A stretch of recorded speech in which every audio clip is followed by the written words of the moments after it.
Deep breath.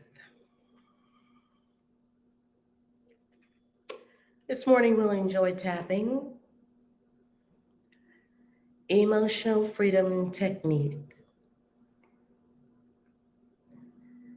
Tapping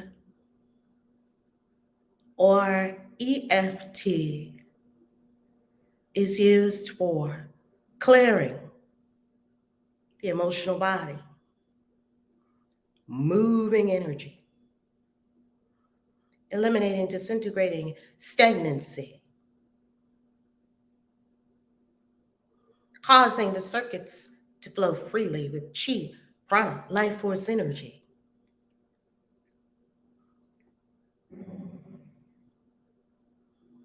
Aligning the circuitry.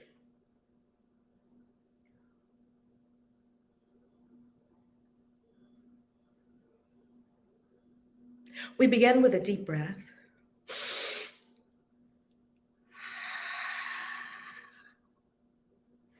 And a quick primer or reminder of the tapping points. Karate chop. For those not watching and listening on Clubhouse, take your two palms in front of you and the sides of your palms where your pinky is, chop them together. That is karate chop. Brow chakra, the brow point, right at the third eye chakra. Tap it lightly and energetically. Tap, tap, tap. If you're doing this early in the morning, you will notice that you are awakening your body. It will feel lovely and light. It's a lovely way to wake up your system. Side of eye, tapping at the sides of your two eyes or one of your eyes. I've seen it done both ways. Tapping at the side of the eye, right on the side of the head where that little divot is in, right? Where that little divot is on the side of your head, right next to your eyes, just below your temples, not yet down to the cheekbone. There's a divot there. Tap, tap, tap, tap, tap.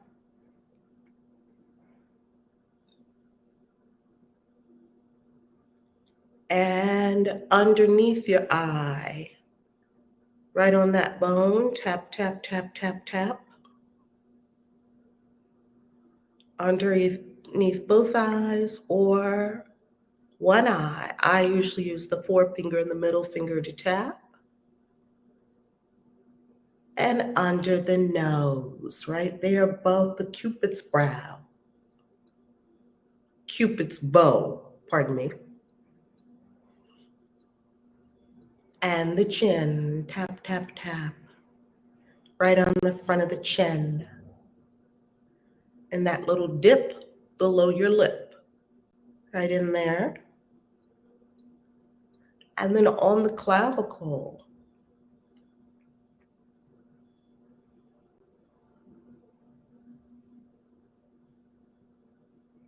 You may start to feel things waking up. And under the arm. Try to get right up there under the arms. Tap, tap, tap vigorously.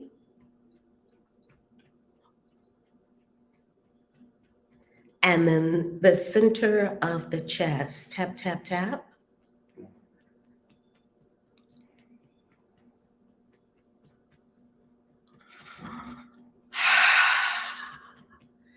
And top of head. Tap, tap, tap. Waking the body up, waking the body up.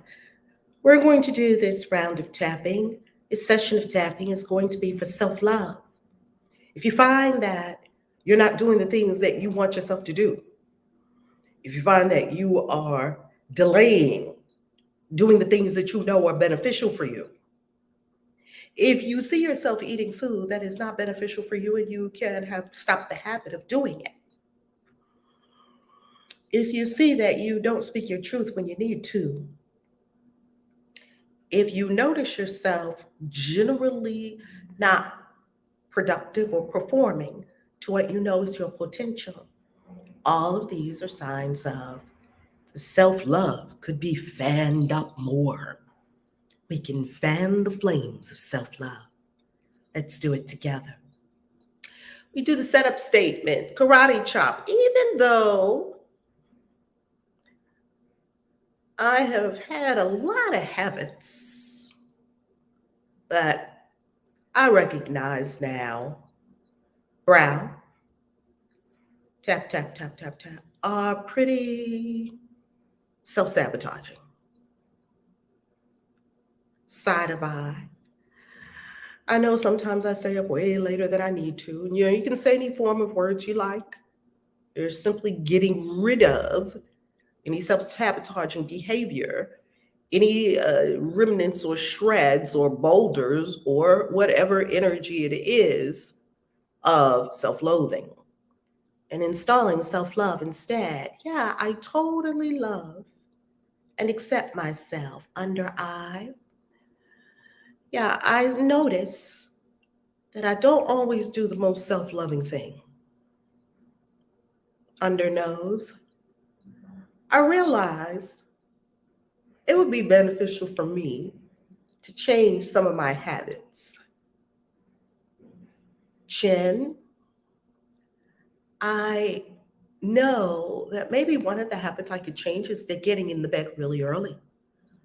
I know I love hanging out at night. Clavicle, and I do understand that if I'm going to wake up at 3, 4, or 5 a.m. in the morning and be my most productive and meditate and be on ACIM, I would probably have to go to bed earlier than 2 a.m. Underarm, it's hard for me because I've been staying up so late for so long. I love staying up late. The house is so quiet. Chest, yet I do realize and recognize that maybe it might be a good idea for me to change. The change is a good thing. I think I can change if I want to. Top of head. I wonder what would happen if I went to bed maybe just a little bit earlier. Brow. Well, they say that from 10 p.m. to 2 a.m. are my peak melatonin producing hours. Maybe my body will start to act better if I go to sleep really early. Side of eye. Maybe I'll wake up refreshed and not by some chimes or anything like that in the morning. Under eye, maybe I'll have deeper dreams. Maybe I'll have more remembrance of my dreams. Under nose, maybe I'll be in touch with the ascended masters who teach me at night because I've spent 8 or more good hours of straight restoration. Chin, maybe my spiritual life will take on a whole new flavor. Clavicle, maybe I'll get slimmer. I could possibly lose weight. Underarm, maybe the melatonin, which turns into DMT in the dark, will cause me to have incredible visions, almost as if I was on an ayahuasca experience or a mushroom trip. Center of chest, wow, there's a lot to be gained from going to bed earlier, even though I don't have to do it all the time. Top of head, maybe I can try it. Maybe I can try it for 30 days. If I don't like it, I'm going back to staying up late at night. Karate chop.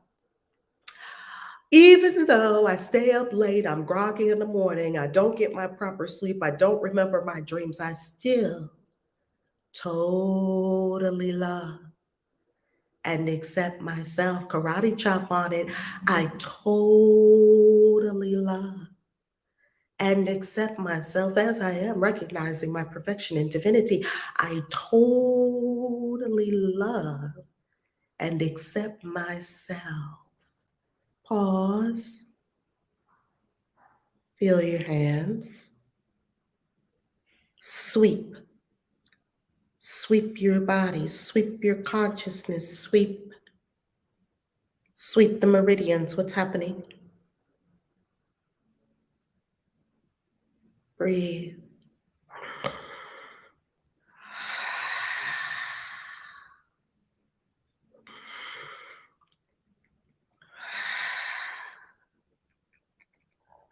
That is to get rid of the self-sabotaging behavior of staying up late at night. It is self-sabotage and nothing more. It's time we tell ourselves the truth and be a grown-ups about it, spiritual gangsters.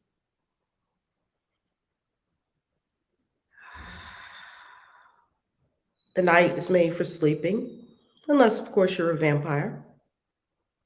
Vampire is here. You are the only ones excluded from this conversation.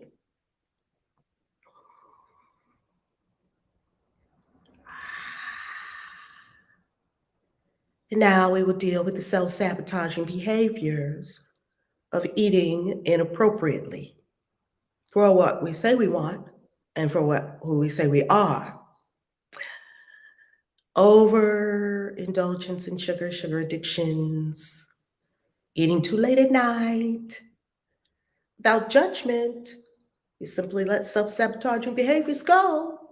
And we look at ourselves and we tell ourselves the truth about what we're doing. We know if we drink too much. We know if we smoke too much weed. We know if we do things we know if we eat too much food. We know these things. And now we know if we drink soda. We know if we eat too much dessert late at night. We know. And so now we get to address this behavior before we give attention, before we're forced to pay attention. Karate chop. Yeah, I've been noticing that I don't quite eat how I know is best for my body. Karate chop. Brow. And I know that, wow, if I ate better, wow, I would probably experience so many wonderful changes in my body. Side of eye. Yes, I know that if I ate better, drank more water, gave up sugar, I'm not judging myself. I think maybe it's just time for me to make a new choice. Under eye. Wow, I wonder how my skin would react without soda, without fried foods. I wonder what would happen to my entire being if I up-leveled all my eating under nose, if I decided to just eat better, more foods from the ground, less processed food, less snacks, and maybe introduce some intermittent fasting. Wow, fasting could be great. Even though I hate fasting because I hate feeling hungry. But even still, I'm willing to give it a try. Clavicle, I realize these chips aren't helping me, but oh my God, they taste so good. But I can give up chips for just a little bit. It doesn't have to be forever. Maybe a week. Then I'll go back to eating chips. Yeah, that's what I'll do. Underarm. Either way, I think it's time for me to make some healthy choices. I think this is the most self-loving thing to do. Even though I'm definitely not judging what I do now, I think I'll introduce a couple of healthy habits. Why not? Heart. Yes, I like the idea of introducing healthy habits. Maybe ginger tea sometimes instead of coffee.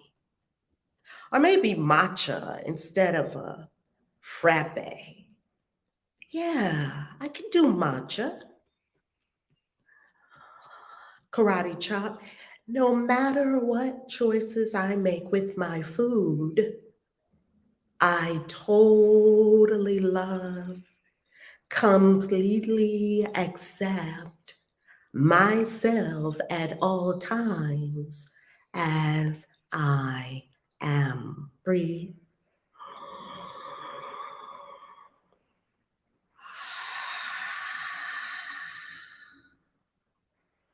Scan with the third eye. You're a multidimensional being and you're using your multidimensional senses to become aware of any pockets of resistance. Breathe into them. Of any place in the being, the body, which is a memory of all the experiences on planet Earth. It's an amalgamation, body and the mind.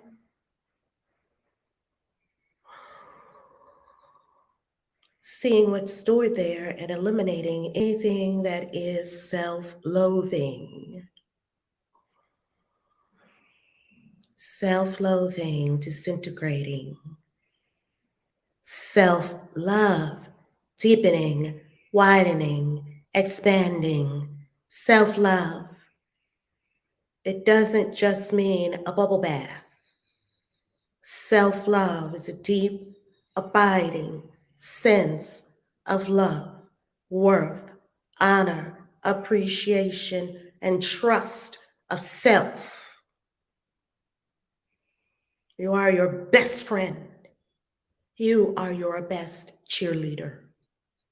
You are for you 150%.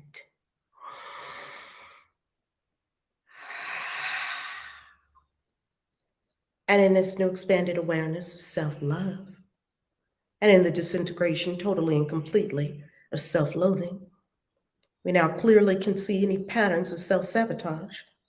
We'll immediately dismiss them. Love abides no sabotage. We only do what is the very best for self at all times by asking ourselves, what would love do? And breathe.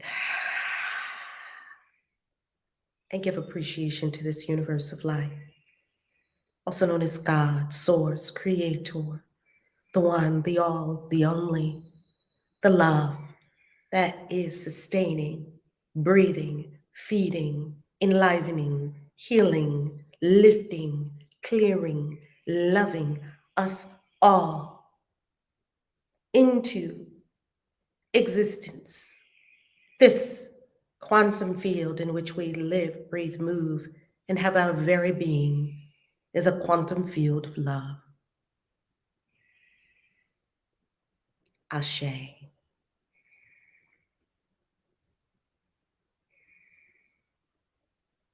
Clear now and ready for your day. We are ready to accept and to receive the reminder of what we already know. We already know everything in the entire Course in Miracles book. We already know it. You already know everything in the entire Bible and in all the holy books of the world. We read them for resonance as a reminder to bring forward what is already present. You're not learning anything new. You're an infinite being. We know all this. We're here every morning to remind ourselves of the truth, so that our third dimensional life and world is that of a perfect match of heaven. Opening our eyes slowly.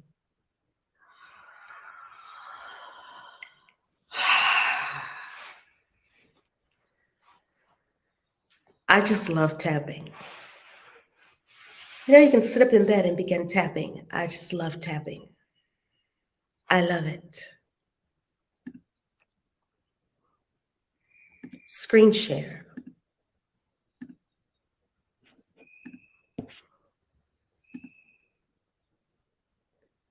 Lesson 1 1.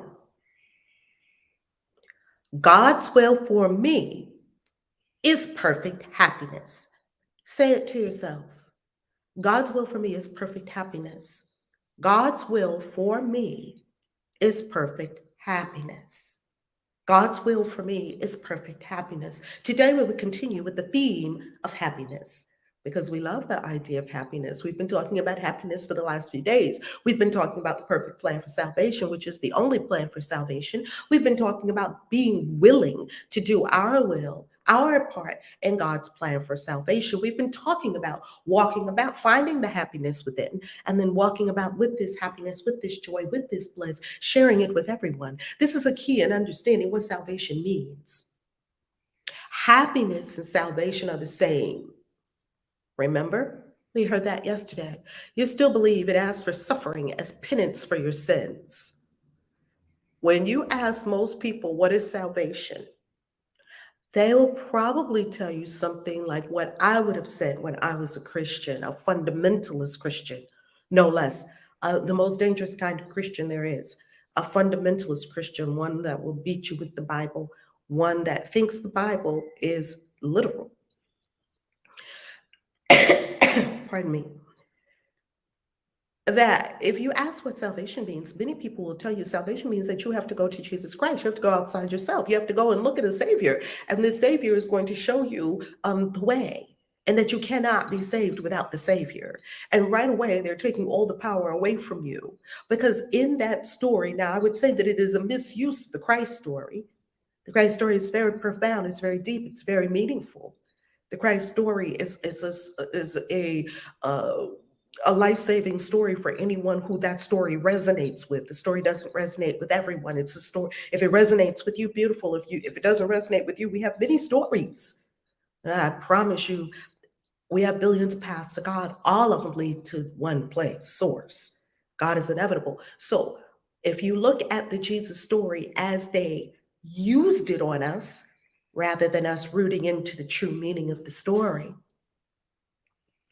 we were told that you need someone outside yourself to save you. You still believe it asks for suffering as penance for your sins. We believe that because he had to get whipped, he had to get strung up, he had to get nailed, he had to suffer. And then then we are supposed to do the same thing, that somehow you're supposed to suffer, and the suffering is penance for your sins. As a matter of fact, if you watch any of these old shows, you will see back in the day that the priests, many of the priests and the holy people, they would have a whip. And that when they did something sinful, they would take a sins as it's in quotes in the course. If you're following along in the book, you see that it says in the book, it says sins in quotes. And if you're following along online at ACIM, you see it also in quotes. You used to believe it asks for suffering as penance for your sins, quote unquote sins. You would see people that used to be back in the day, they would whip themselves when they quote unquote sinned. Because, well, I guess, the universe demands its pound of flesh from you. This is not so. Yet you must think it so while you believe that sin is real and that God's son can sin. While you still believe that sin is real, and while we believe that we can possibly sin, then we must still believe in suffering and some kind of penance that you have to do to put yourself back right again after you quote unquote sinned. If sin is real, then punishment is just and cannot be escaped. So remember, family, the course always shows us all of the branches that go on the tree of one belief. So see a tree in front of you, and you see the word on the trunk written sin. Now, if you have this sin tree, there are a lot of things you have to believe to go along with it. This is why one belief, even one belief that is a faulty belief, can spread throughout your consciousness and become like a cancer. Cancel, all of that. If we believe sin is real, then we believe that you're not perfect. That's a branch. If you believe you're not perfect, then you can't come from God unless God is imperfect too. We'll pick one. If you came from God, you're perfect like God. If you came from God and you're not perfect, then that means that God's not perfect either. Or if you came from God and God is perfect, then you must believe that you changed your essential nature by something you did. That somebody a long time ago, a man and a lady in the garden, Listen to a serpent, ate an apple, change their essential nature, which is impossible. You cannot change your essential nature by something you do. You cannot change divinity by something you do. Uh, and we believe that, okay, well, then we had a fall. Either way, you have to believe a lot of faulty things to go along with the sin idea. And if you do believe in sin, you have to put punishment as a branch on there, and you have to put suffering as a branch on your tree too. And you have to put that they're inescapable. And so you damn yourself. Salvation thus cannot be purchased but through suffering. That's the way we think. So put the only way to salvation is for me to suffer and put penance on there and put judgment on there and put hell on there. Do you see that this tree is a gnarly one indeed? If sin is real, then happiness must be illusion, for they cannot both be true. Either you're sinful or you can be happy. The sinful warrant only death and pain. And it is this they ask for. If you're sinful, well, they told us what we deserve. You deserve to die. Yet, God, wait a minute, hold the phone. God saw that we did something horrible and he sent somebody for us thousands of years later. I always wonder, why didn't God send somebody like right then? They couldn't answer that question for me. Why? Because this is a contrived story. Now, it's a lovely redemption story. And it's not that it doesn't have extreme merit. It has extreme merit. Yet you can see where they pieced it together and it didn't quite dot all the T's, cross all the T's and dot all the I's, for me anyway. Why didn't God, I used to ask, why didn't God just send somebody to help us right then when they did it? Oh, Valerie, then I know, I'm probably not going to get the answer. Well, we must make a choice. If you are sinful, you warrant only death and pain, for they know it waits for them, and it will seek them out and find them somewhere, sometime, in some form that that evens the account they owe to God. One day, the grim reaper with a big sickle is going to come find you, and you can't escape it. They even made movies about it. Those movies where you couldn't get away from death. You were supposed to die on the airplane, but you didn't die on the airplane. And so now freak accidents come get you out of nowhere. The microwave is going to kill you. These series of movies that did quite well at the box office years ago, these were the exact representations of this fear belief in humanity. That's why it probably did so well at the box office, because it was showcasing one of our deepest shadow fears is that somehow the score is going to be evened. I can only get away with it. The gig is up for me one day. One day the microwave might kill me. They would escape him in their fear. We are escaping God in their fear, and yet he will pursue, and they cannot escape. If sin is real, salvation must be pain. Pain is the cost of sin, and suffering can never be escaped if sin is real. That's why the Course keeps saying, if sin is real. You got to really ask yourself this. I know that many in the Christian paradigm, actually all the Abrahamic religions, Christianity, Judaism, and Islam, has this whole sin factor, the evil versus good. I like it because it's warning us. These are beautiful, beautiful, beautiful stories warning us. What we are saying here is that we have misbelieved. We have made mistakes in where we choose to place our trust and faith. We've placed our faith in sin and suffering, death and it being unescapable, and penance and punishment. Salvation must be feared, for it will kill, but slowly, taking everything away before it grants the welcome boon of death to victims who are little more than bones before salvation is appeased. Its wrath is boundless, merciless, but wholly just. Oh, the person is there having this big cancer experience, writhing in pain. Why? Because that's what I deserve for a sinful life. Pardon me. Consider if this is what we want to believe. Consider if that's what you want to believe. Cancel, cancel, cancel it all. Its wrath is boundless, merciful, merciless, but wholly just. Who would seek out such savage punishment? Who would not flee salvation if salvation means that I have to even the score, by punishment and pain? Who would want salvation? No one. Who would not flee salvation and attempt in every way he can to drown the voice which offers it to him, the voice, capital V voice? Why would he try to listen and accept its offering? If sin is real, its offering is death, and meted out in cruel form to match the vicious wishes in which sin is born. If sin is real, salvation has become your bitter enemy. The curse of God upon you who have crucified his son. We have crucified ourselves.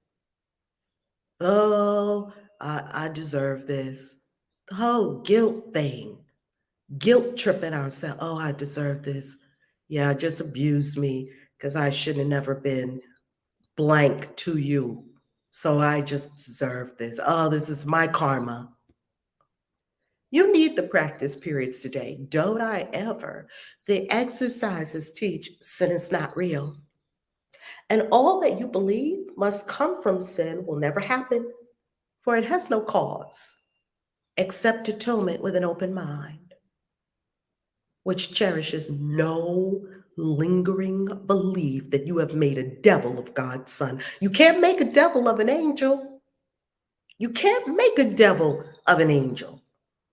You're the angel. Now, the concept, we go again to the self-concept, to the self we made, the little sinful self, small s self, the little weak self, the little self that gets sick, that dies, that gets old, that doesn't know what to do, that gets overwhelmed, the little self that gets fearful, the little self that's lack limitation, the little self that can't do it, the little self that's fighting with other people, the little self that's living a petty life, the little self that's being mediocre. Now that's the devil. You made that up. The true self, the real self, is the angel. The true self is the bright, shining light. There is no sin. We practice with this thought as often as we can today because it is the basis for today's idea. God's will for you is perfect happiness because there is no sin, and suffering is causeless. If suffering is causeless, why was I doing so much of it? Because I didn't know better. I was just following along with what they told us. Make your departure from what they told you. Just get off that freight train we spoke of a few weeks ago, the freight train of mass consciousness that we're born into, the freight train of error thoughts hurtling down the track. Get off the train. Bail if you must. Roll on the ground. Just drop, just hurl yourself off and roll on the ground and then walk into paradise. Joy is just, and pain is but the sign you have misunderstood yourself. Fear not the will of God. We don't have to fear the will of God. We don't have to fear that it's, oh, God is suffering. And, oh, I got to pay for my sins. Oh, if I want to live a holy life, I got to give up all the stuff I really like. Fear not the will of God, but turn to it in confidence that it will set you free from all the consequences sin has wrought in feverish imagination. Say, God's will for me is perfect happiness. There is no sin. It has no consequence. There's no karma coming to get you. There is no grim reaper.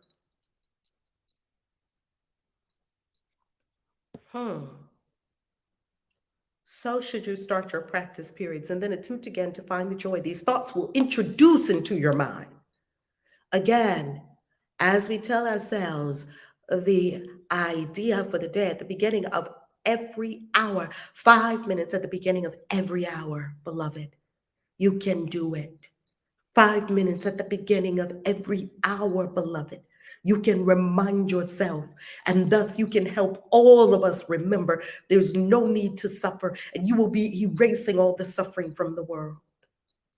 5 minutes. And in that 5 minutes, we start with God's will for me is perfect happiness. There is no sin, it has no consequence. And then attempt. Then we're going to go and let our mind find the joy. Give these 5 minutes gladly to remove the heavy load you lay upon yourself with the insane belief that sin is real. It's an insane belief.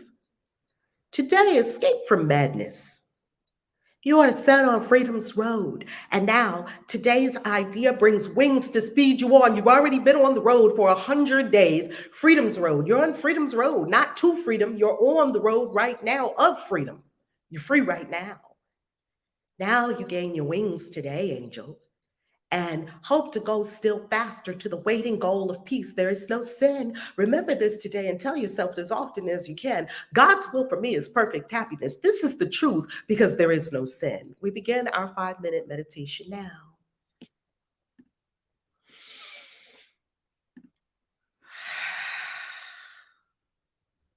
God's will for me is perfect happiness.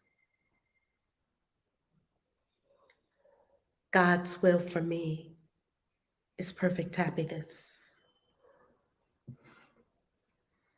There is no sin.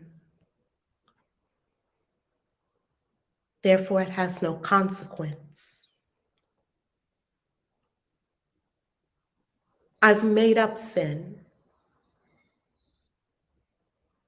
because, in truth, I was afraid to be perfect. I was afraid to be God. I thought that was blasphemous.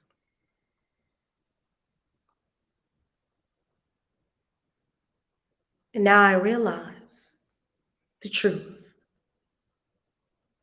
God's will for me is perfect happiness. I can let all my sin and suffering go.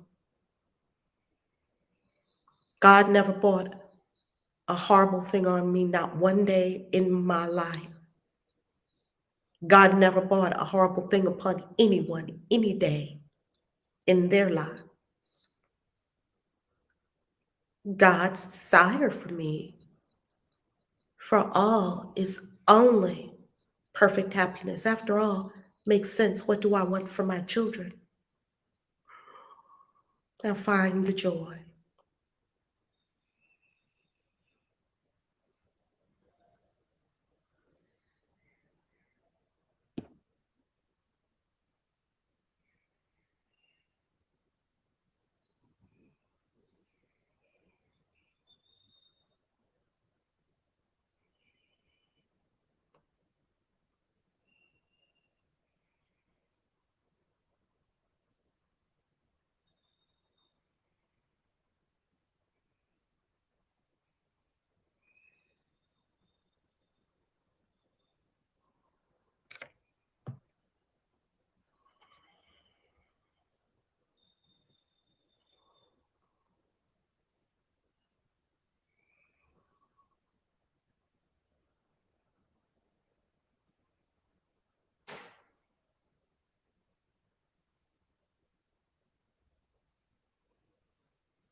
And that signals our chimes.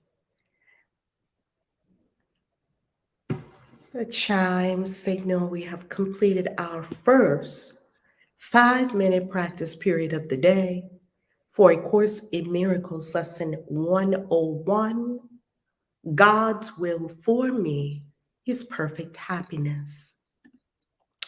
A story. The other day, I went onto YouTube and I found one of my favorite authors had this video. And at the front of the video, the thumbnail on the video said something like, I have a confession to make. And this author, uh, he's well loved and well respected. I'll tell you who he is in a moment. And immediately, because I've learned a lot from this author about writing, and I'm putting the finishing touches on this novel, Extreme Resistance, of course, and I keep going forward anyway. I'll show you some of the cover ideas soon, just to give you an idea of love and fear. This is a love and fear conversation. And the thumbnail on the video was so compelling. It looked like something you just had to watch. So, of course, I tapped on it right away. And he said, well, there's something I have to tell you all. It's really, I don't even quite know how to say this. And the people that really like him and love him are sitting on the edge of their seat like, what happened? Is he okay? What is he getting ready to say? And he said, 2020 and 2021, they were really challenging for a lot of us. And, I couldn't get out much. And, everything kind of pretty much stopped. And it was hard on people. And, how the world was going. And yes, we know. Are you okay? What's happening? And then he said, so I have a confession to make. And he opens a drawer and he says, during 2020 and 2021, I didn't have anything to do with myself, so I wrote a story. He pulls out this ginormous manuscript and sets it on a desk. Pow! This thing had to be, I don't know, 400 or 500 pages. And it was like, what? He said, yeah, no one knew about this novel I was writing. And I wrote a novel for my wife. And then I was like, well, I didn't really have much to do with myself. So, and he pulls out another manuscript. So I wrote another story. Bam, he puts that on top of that one. What? Another 400 or 500 page manuscript. And he says, yeah, it just kept going. So then I wrote another. This man pulled out 4 manuscripts plus another story. He pulled out. This man had written like another 4 or 5 stories during 2020, 2020 and 2021. Now, the author's name is Brandon Sanderson. And if you have never heard of Brandon Sanderson before, please look him up. I'm putting his name in the chat. Brandon Sanderson. Now, Brandon Sanderson is one of my favorite authors in the world. And why? Well, I have many favorite authors for different reasons. Brandon Sanderson is one of my favorite authors because not only does he write these ginormous tomes, like this is going to be 100,000 words, 150,000 words. And in the writing world, 75,000, if you're familiar with the writing world, if not, 75,000, 80,000 words is about a typical book. That's about 285, 300 pages. About 80,000 to 100,000 words would be considered a full book, a full-length novel. He's always going to give you 100, 150,000. Basically, he's giving you 2 books in one. The story is going to be so good. And he writes in this world called the Cosmere. Well, people went crazy. But that's not all. Brandon Sanderson said, and if you want to read these books, you can, where they're all going to be for sale. And he proceeded to give us the link to his Kickstarter, where you could go and you could buy the versions of the books. He showed you when the books will be coming out. He showed you the merch that will be going with the book, because people love the merch that goes in the world. The boxes, he's going to have these boxes, these goodie boxes and things like that.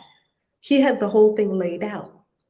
Now, when I saw the video, it was maybe 4 days after the video had come out. And already the Kickstarter was at something like $10 million, or it could have been more. He went from zero, and then the next time I saw it, it was like $25 million. And then the next thing we know, I believe it went over $30 million. People were just buying it. Just buying it. Brandon Sanderson broke the publishing industry. He just broke it single-handedly, broke the publishing industry. Like, the publishers are probably saying, well, it's toast for us. We're over. Brandon Sanderson did that with his own creations, offered directly to his fans without a publishing company, and made over $30 million in doing it. In a matter of 30 days, you could call that $1 million a day. Because the Kickstarter, I believe it was either a 3 or 4 week Kickstarter. Look him up and watch it. Now, why do I tell you this story? You're sitting on your best work. You're sitting on it. I see you. You have stories to tell. You have books to write. You have creations gnawing at the inside of your soul, trying to come out, yet you have become like a coffin. Too afraid to open the lid and let all of it burst out. You see, Brandon Sanderson said something. He said, you give me time, Brandon plus time equals stories. He can't even stop letting his gift come out. He never even told anyone he was writing these books. His whole team didn't know he was writing these books. You are sitting on a fortune. You are sitting atop a gold mine. And why is it not being realized? Fear.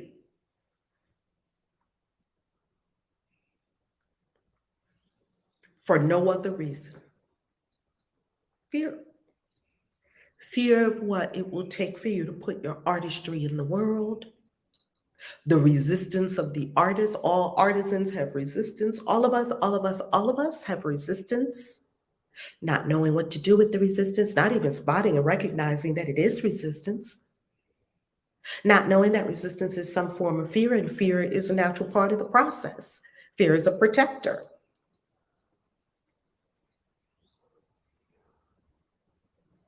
Yeah, the comments on YouTube are telling us this hit a chord. Yes, so I receive it. Soul Whisperer, wow. Who's her Namaste Life? Amazing share. Karen, truth. Family, we are sitting on a gold mine. Yet, we keep looking. The gold mine is inside, and that's what I'm doing with this book, right? And I'll show you some of the cover concepts and the cover ideas in a minute, because I've been working on this cover and it's been so fun. It's been so fun. And I've had about 3 different cover designers work on this cover. And I've been working on the cover. And I'll show you some more examples. And I gave it to the members on the YouTube channel. So all the channel members, and you can be a member on the channel, on the YouTube channel for only $4.99. And you're going to get the books. You're going to get even my fiction books. You're going to get the stories before anyone else. And you're going to get them, or you get them all in ebook fashion and format. I give them all to the members first and free. Okay. And members, please, please, please, if you would be so kind, reviews on any of the books that you have read or any of the books that you do know about. You're sitting on a gold mine, yet we're going to ask people for money. What does that mean? You're going, I see someone filling out papers to go get some kind of money, some kind of grant or some kind of loan or some kind of startup funds or something like this. I see people petitioning other people for money. Give me some kind of investment or some kind of grant or some kind of something so that I can start my thing and do my thing. Give me something so I can do my thing. Give me your help. Give me this. We're asking inappropriately because we did not do what Brandon Sanderson did. First, he created the thing, then he asked for the money. First, he created the thing. He created 5 stories first and stacked them all up on the desk and showed you, yeah, he did all the work first. And then the universe rightly gave him $30 million because he had already done the work.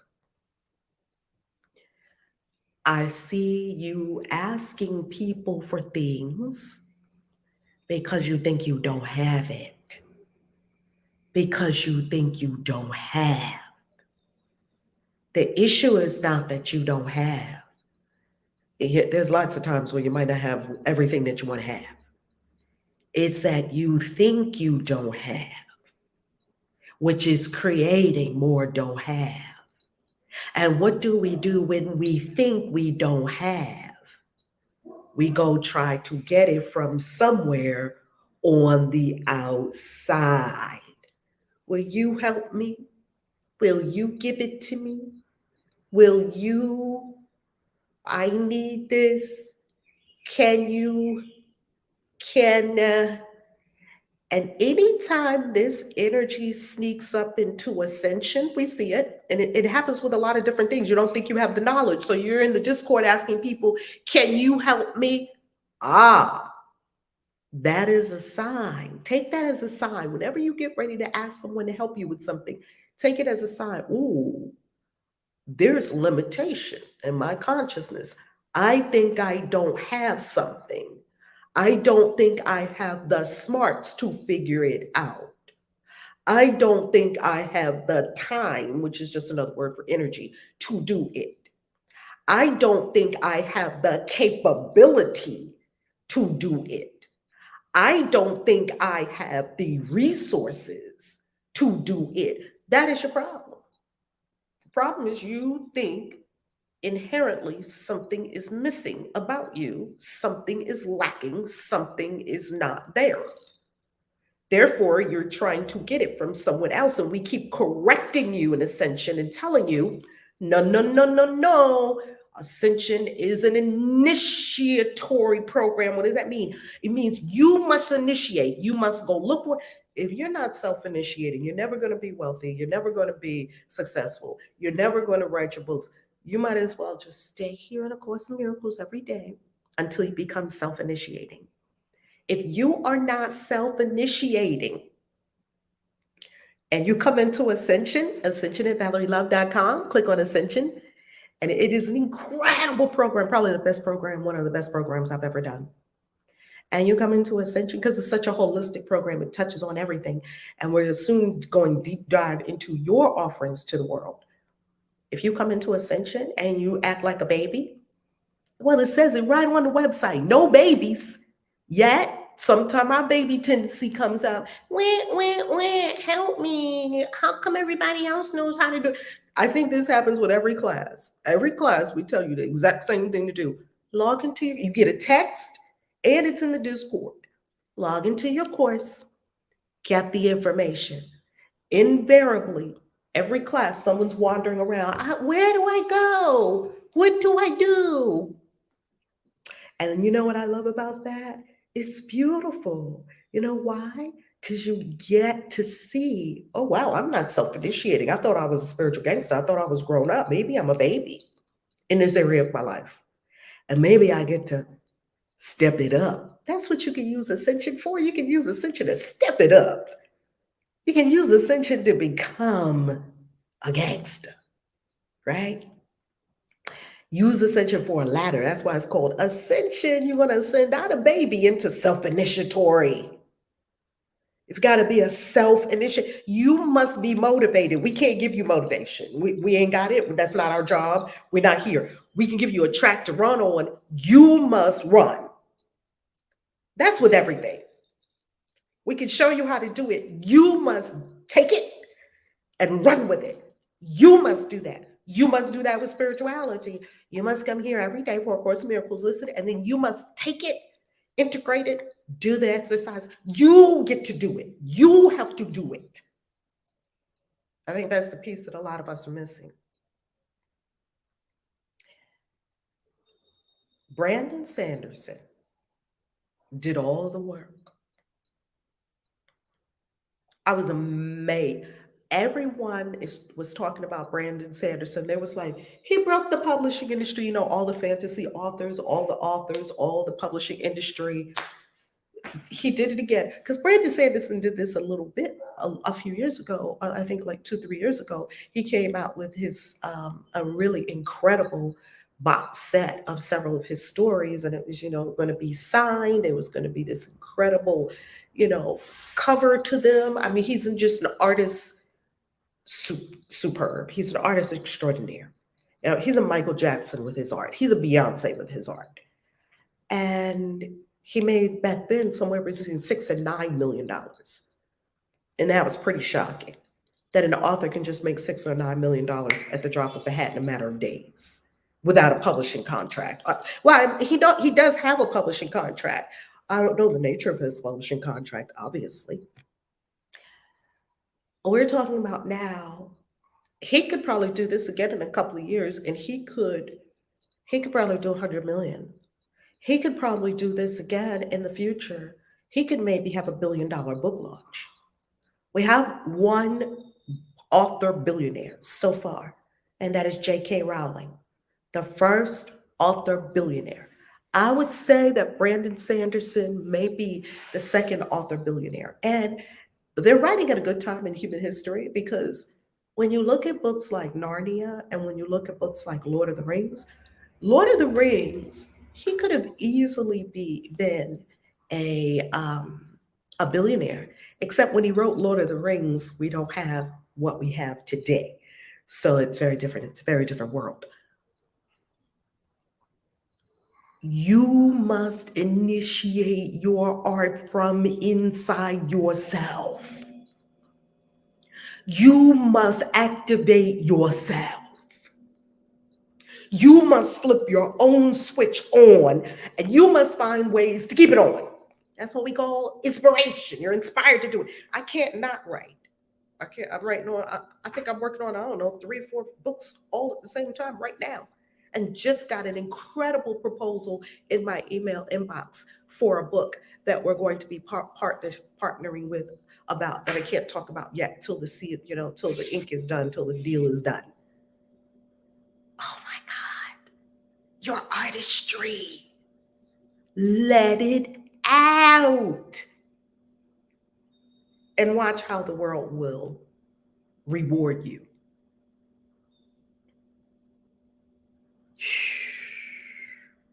Yes, Soul Whisperer, right? Don't we have to be self-initiating? Don't we have to initiate from the inside? People want people to give them something. What do you want?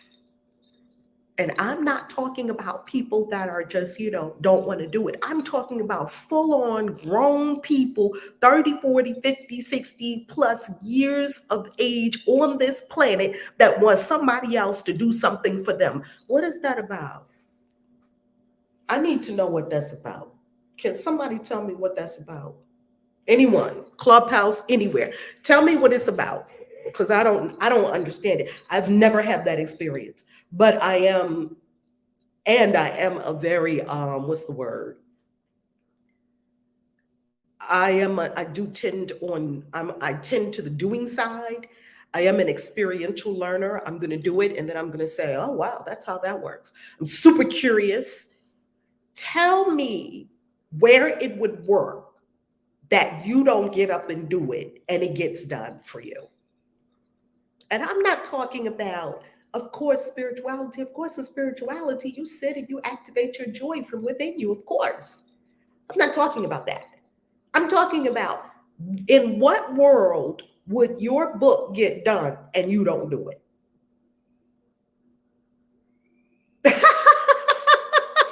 so,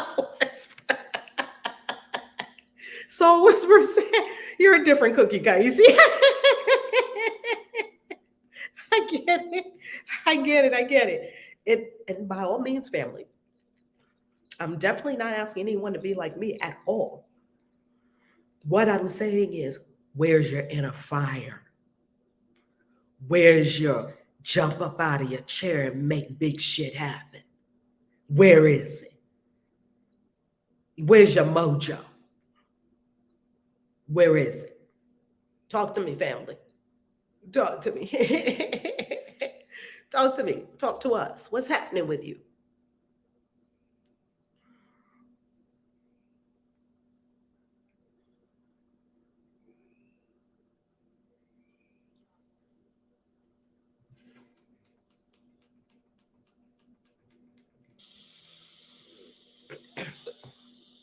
So, Casey, Yes. from the very beginning to the question you just proposed right now, so much have came up for me, and it was so much healing and deprogramming that I'm feeling, and I have a fire. And your words that you just spoke, like everything from this, like the sinfulness and how, like we can't change our divinity by something that we do. Like that right there, that broke me free from a lot of deprogramming with the sin and the guilt, or feeling like I need somebody to do something for me, to show me. Like everything that you spoke about today, or that I have, or that it's going to catch up with me, my sin, my guilt, it's going to even the score. It has to catch up. I have to suffer because I sinned. That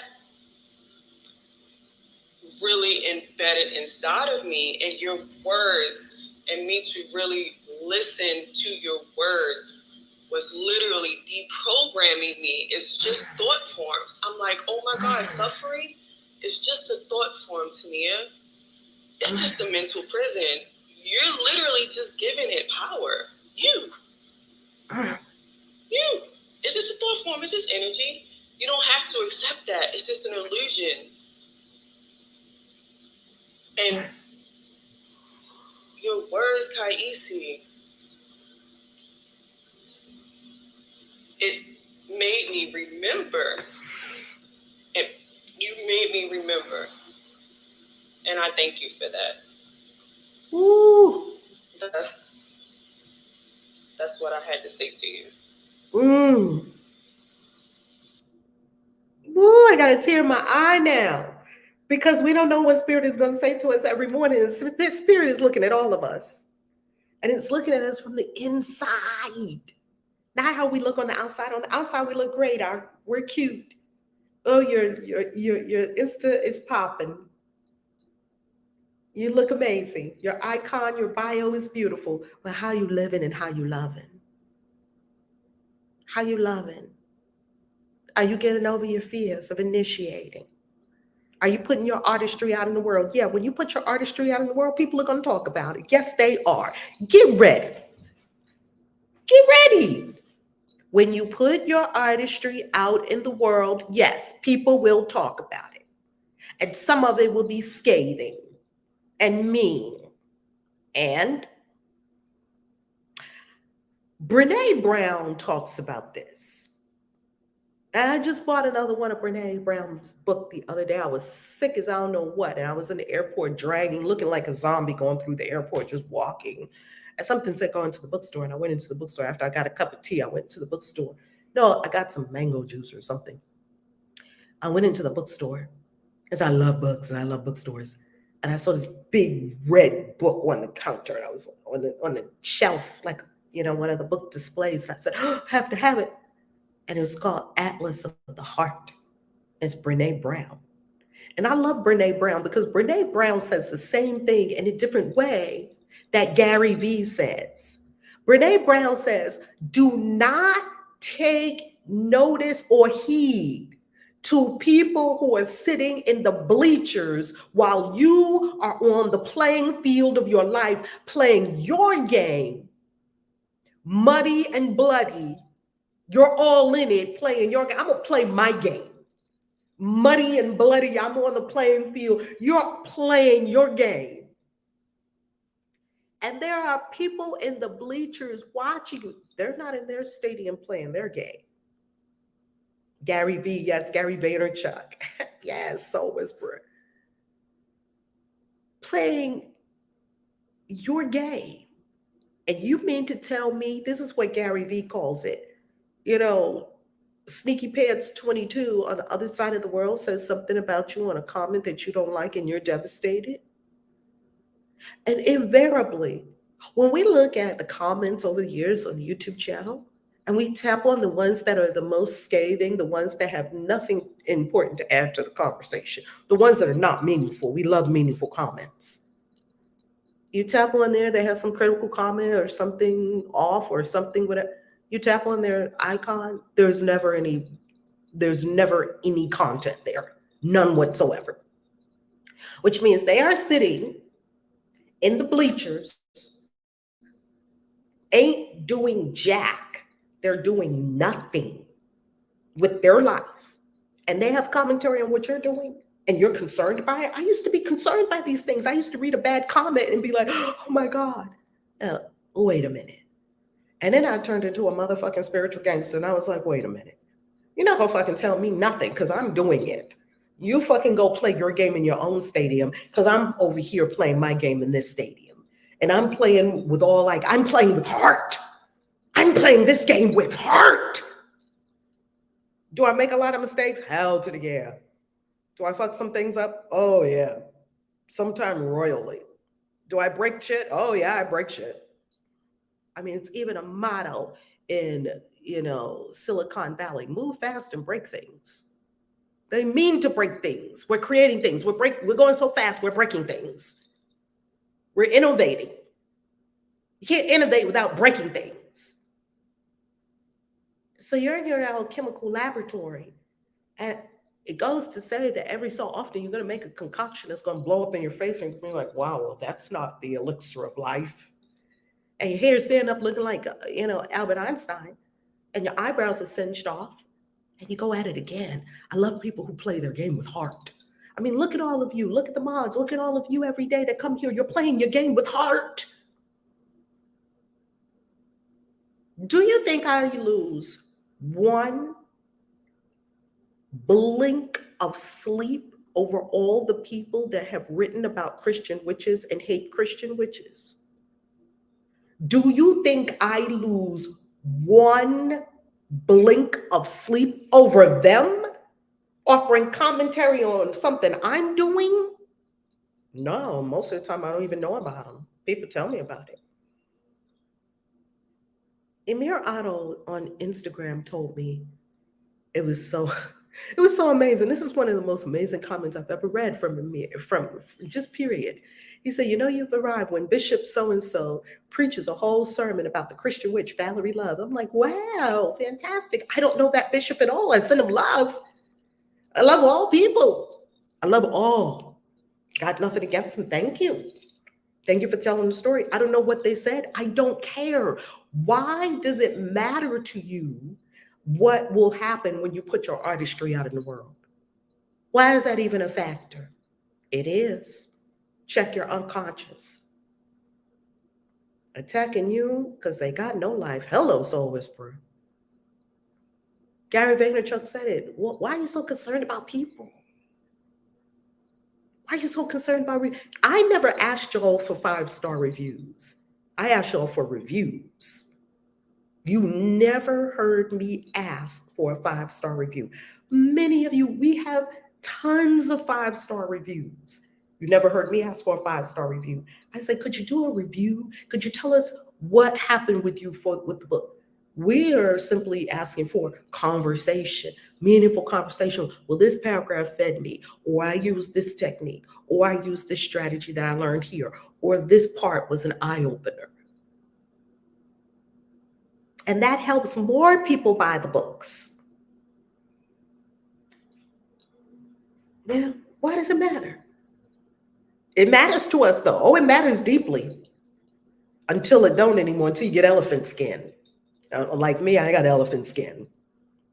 I was on OT Winoco.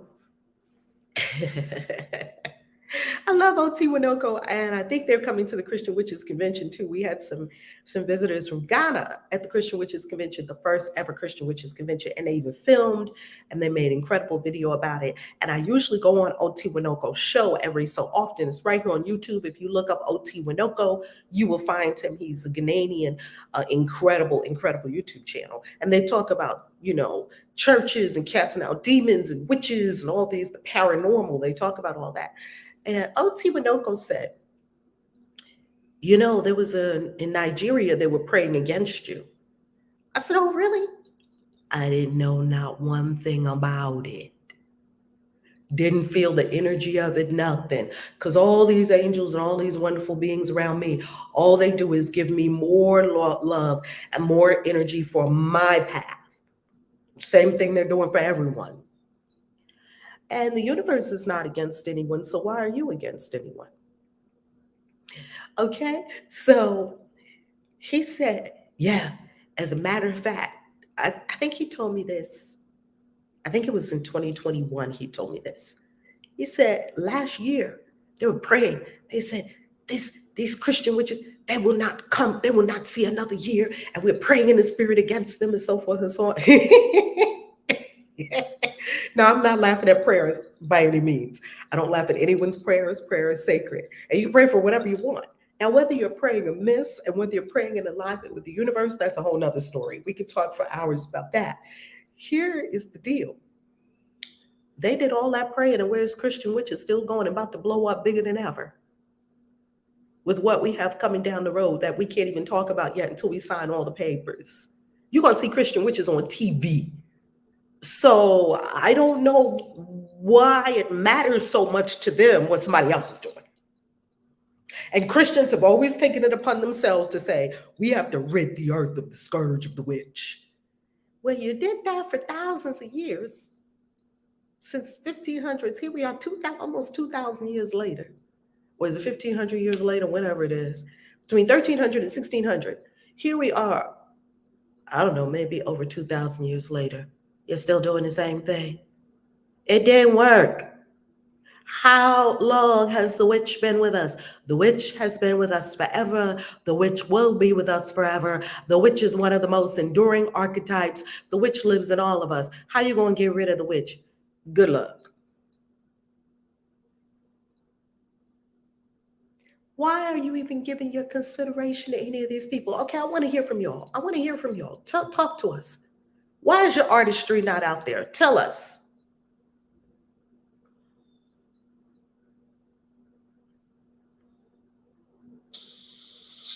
Grand Rising, is it my turn to go? Go right ahead. Jump in. First of all, the meditation, and I came in late because it was just for me, staying up late watching Man in the High Castle, binge watching, when I could have been creating something or just resting as I should have been. But nevertheless, stepped on my toes, was talking directly to me, which I needed, and that's why I'm here. In my reflection, as we're talking, I was just sitting here journaling, and I was just let's read what I wrote. So I've allowed grievances and self-pity to show up as self-sabotage because deep down I still have a feeling of unworthiness. And keyword feeling, feelings are faulty. This energy will keep me broke, dusted, and disgusted. I simply have to make a choice and act in accordance with my divinity. My essential nature is holy, divine, powerful. And I was still writing, but my thought process is that doesn't change, but there is a decision to make. You can act in accordance with that and make those changes and do what needs to be done. And to the question you had, and that's actually a question I have, you were saying about your fire, like where's your mojo, like where's your fire to, go out and create stuff. It's like, I know that that's something that's because of those things I was just talking about. Unworthiness is at the root, and self-sabotage, all of that. And it's the getting over it part is where the stuckness happens for me. But I'm going to Dubai, so I'm like, I know I'm going to get my whole life there. But still, that is something that remains the question for myself is how do I get over this self-sabotage, which tends to be a repeating cycle. Like, I'm tired of being in victim mode and all of this stuff, and it's like it seems like this constant sort of hamster wheel. So if you could assist with that, or that's something I'll learn in Dubai, but that's my takeaway so far is still this sense of unworthiness and worrying about what other people are going to say or think, in which I understand other people are literally only just projections of my own negative thoughts or grievances coming up, and they're just reflecting that because there isn't anyone else outside of me. So it's like, how do I overcome myself? And this was in my service yesterday with Hillside International Truth Center with Dr. Jack. He had a sermon yesterday talking about the hardest thing is the battle between our humanness and our divinity. Like, that's the greatest struggle. And it's not a coincidence. The same questions you were asking were asked yesterday in the sermons. Like, what assets are you sitting on? What are you sitting on? And for me, I know what it is.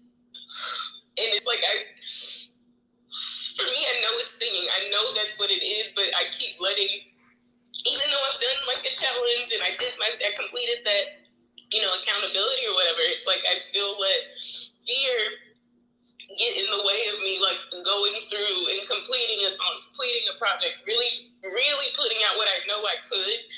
I let that hold me back and say, oh, well, I have to worry about, business, or I have to worry about paying for bills before I can really, sit and focus on a song.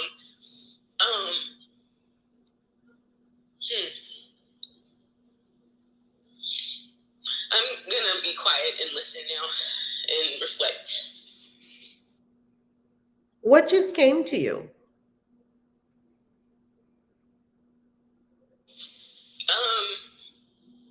Like I'm sitting on my ass, on my ass. Really, that's what came to me. And this is the second time verbatim. Third time, because we've talked about this before on another call in the morning or clubhouse room, but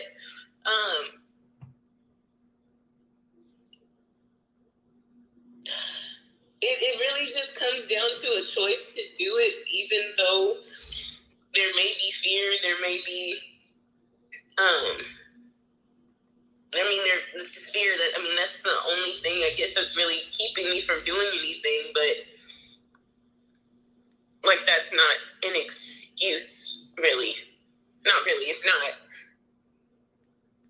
That's what just came to me.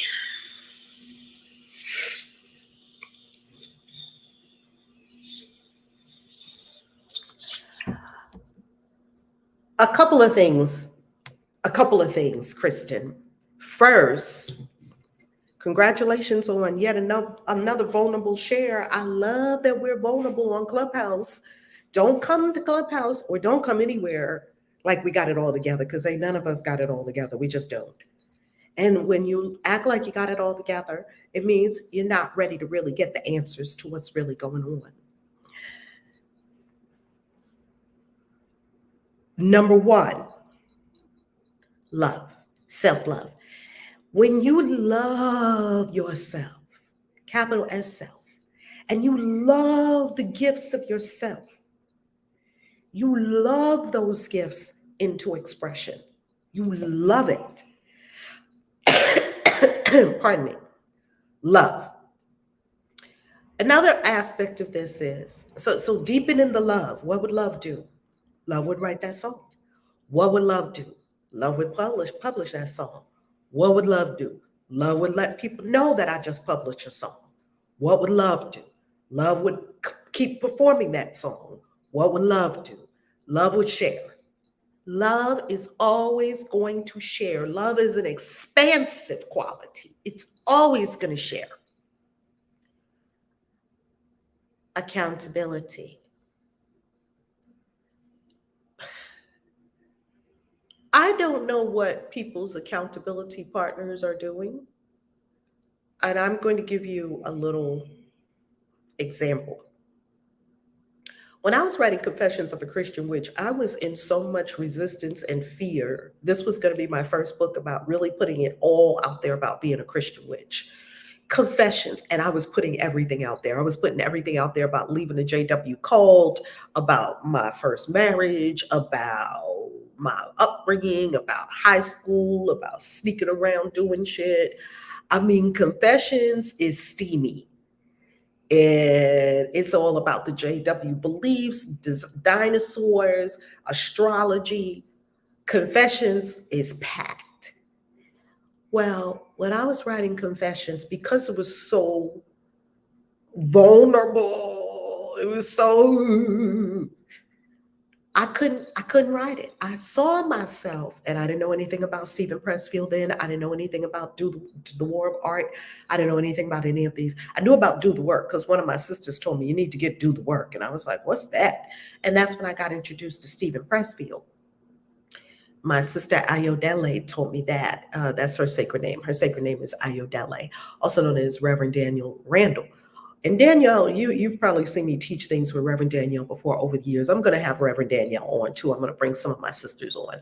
Bring my sisters on because y'all will love them.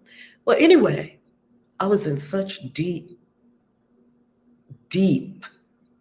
unwillingness, also known as fear, around writing Confessions of a Christian Witch, that I said, okay, I have to get myself accountability. And here's what the accountability looked like. If you're going to ask someone to be an accountability partner, you first need a commitment. What are they holding you accountable to? You can't just say, write my book. When? I mean, okay, we're going to just get together every week because we're writing our book. That's not accountability. Here's what accountability is. Accountability entails a commitment. What is your commitment? And here was my commitment with Confessions of a Christian Witch so that I could get it completed. My commitment was to write every day at 12 noon for 30 minutes. I was in between, different things. And I knew I could do that every day. I knew I could do that. And I knew at least it would be moving the needle every day. It would be moving the needle. So, okay, every day at 12 noon, I'm going to write straight for 30 minutes, from 12 to 12:30. And I told my sisters, I'm going to send you, would you all be accountable to me? Would you all hold me accountable, not be accountable to me, hold me accountable to complete the writing of this book? Now, I didn't know when it was going to be completed. I do know if I'm writing every single day at 12 to 12:30, Monday through Friday, this book is going to be written. I don't know exactly when it's going to be done because you don't know the creative process. You don't know what God is unfolding. We're not in control of the creative process. I am in control of showing up to it. Do you see? There's parts of this This thing, the muse is going to come, and some days the writing's going to be beautiful. Some days it's going to be crappy. And some days you're going to sit there. It's like Neil Gaiman. He's another one of my favorite authors in the entire world. And Neil Gaiman says that every day when it's time for him to write, he goes to the same place. He has his spot where he writes. And Neil Gaiman is an incredible writer. Look him up. And he goes out to a certain spot where he writes. And he says he can only do two things. His writing space is in nature. So it's sort of like a gazebo kind of place he was talking about outside, out back his house. And so he goes out there and he says either he can do nothing, like look out at the sky or look out at the grass or look out at the trees, or he can write, but he can't do anything else. You can't check your phone, no phones around you, no nothing. I don't think people really know how to create masterpieces, because you certainly can't create a masterpiece with your phone there. You certainly cannot create a masterpiece without creating the space for your masterpiece. I created a beautiful office, create space for myself. I don't even really call it an office. It's more like a create space. I created inspiring environments for me. You know, Shonda Rhimes is the same way. I just bought the magazine with her on the cover. I think she's on the cover of AD, Architectural Digest, and I love Architectural Digest. And she's on the cover, and you should see her New York apartment. And her New York apartment looks like Bridgerton. Because she said, I just spend so much time in her inner world. She spends so much time in this inner world creating stories. She's a storyteller. She's creating stories. She built a whole empire on stories. And so her apartment is just fabulous. New York apartment. It's fabulous. I mean, I'm looking at all of the design details and things like that. It may not be your style, it's her style. It's that she created around her what is required to feed the art. Are you starting to see a theme here? All people who are putting their art out into the world have created around them the inspiration, the people, the environments, the resources for the expression and fulfillment of the art. All artistic people that are succeeding have done this. Artistic people who are not succeeding have not done it. Why? I'm going to tell you why right now. Self-love. They don't love themselves enough. This is not a judgment. There's more self-loathing than is helpful for you. That was me, self-loathing. If you looked at my self-loathing to self-love, the whipping myself, beating myself up, the guilt tripping myself, I should have done it. Ew, why didn't I do that? Tipping on the eggshells. All that is self-loathing. Call it what it is self-loathing. It's not self-love. Self-love means you honor yourself, you feed yourself, you love yourself, you give yourself all that is created for your highest and best expression in the world. So, and you're not going to always hit the nail on the head. And sometimes we make mistakes. And people that are in action movement, they make more mistakes than other people that are not doing anything. Now, and usually our mistakes are public. It's all good. Now, this self-loathing, this is an issue, because if you ask most people, they'll tell you, I love myself. Of course I love myself. That's what you say. Let me ask you a couple of questions. If you loved yourself, that means you don't express yourself.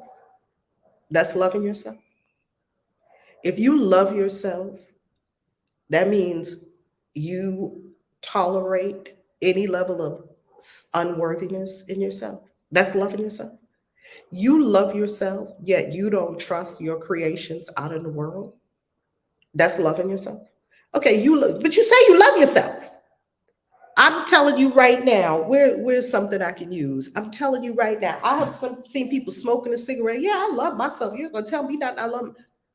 You love yourself and you're smoking a cigarette. Isn't it time for us to tell ourselves the truth? If you're smoking a cigarette, you don't love yourself. And yeah, you can come for me if you want. How is loving yourself smoking a cigarette. Not judgment, simply facts. I'm putting 300 chemicals into my lungs with every puff. I'm not allowing myself to breathe freely. I'm flooding my entire system with toxins. I'm addicted.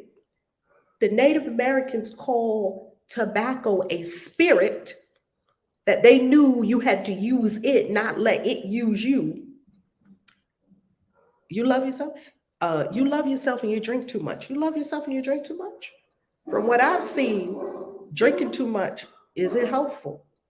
I know people in our community. I remember Zaire said she ain't having a drink for a certain period of time. And I remember Zaire said, I ain't having weed for a certain period of time. You know, no, we don't love ourselves. We like to say we love ourselves. Oh, I mean, here go me, eating too much sugar. Oh, you sex that person and you know that person's energy is down here because you just want to get some. Valerie, you don't love yourself. Shut up and sit down. Stop saying you love yourself when it's clear you don't. Now, do you have some love for yourself? Of course, everyone has some love for themselves. It's not all self loathing, yet there's more self loathing than we would like to acknowledge. Let's just let's just be honest with ourselves. Can we? Can we, if nothing else, can you tell yourself the honest truth? Well, you know I'm fucking up. I stay up fucking late at night. I used to stay up late at night.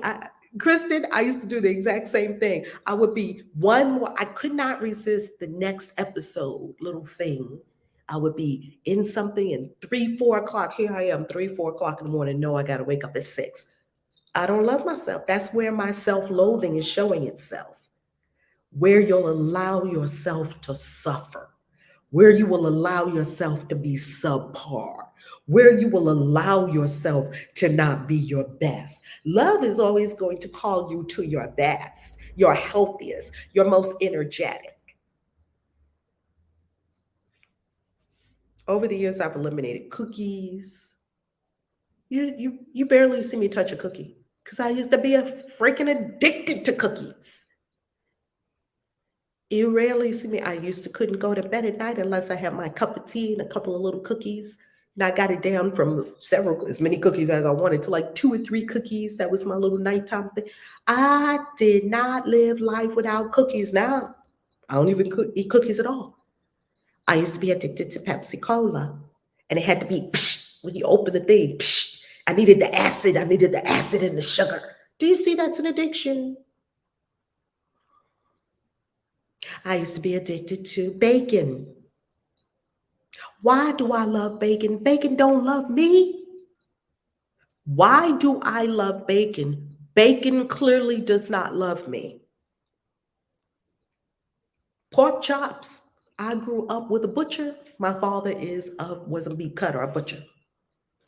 Best center cut pork chops you can imagine. Gave up pork chops, bacon, steaks. We used to eat steaks all the time. Gave up steaks, hamburgers. I used to eat hamburgers and double cheeseburgers and all the greasy cheeseburgers and all that stuff growing up in New York City. Gave up burgers. Used to eat all the pizzas and the arm, the juice dripping down your arm in New York City. If you got a pizza and the grease wasn't dripping down your arm, we would be questioning, is this even pizza? Gave up all that shit. It didn't love me. Why do you love things that don't love you? That's another sign of self loathing. Just punish me, will you? Because this pizza just tastes so good. It's horrible for me. And I used to love pizza. I don't touch it. I used to love it. How about just, pardon me. See, the self loathing is just coming out. How about swap? Pardon me. Guacamole. Excuse me. How about swap guacamole for cookies? How about swap? Pardon me. Don't mind this. This is just uh, what do you call it? Expelling energy that I don't need, thank God. How about swapping watermelon juice for Pepsi? Watermelon juice is lovely. Watermelon juice loves me. When you start loving what loves you, self love, you keep loving to do these things. That's why we had the tapping. You love doing these things that don't love you. Self sabotage and self loathing. What is staying up late getting you? I used to love to stay up late, 2, 3 o'clock in the morning. It was my time. What is that giving you? Nothing. Why do we do things that we get nothing out of other than a little titillation excitement? Self loathing. Look at it, family. Look at it really closely. Look at all the habits that we have of all the people we trying to love. We running behind these people. They don't love you. Go on. Go on and be around people that love you. Trying to get your family to understand you. Why? Walk into the place. Hey, I love all y'all. I just came by the family dinner to bring this pie. How is everybody? Is everybody okay? Love and hugs.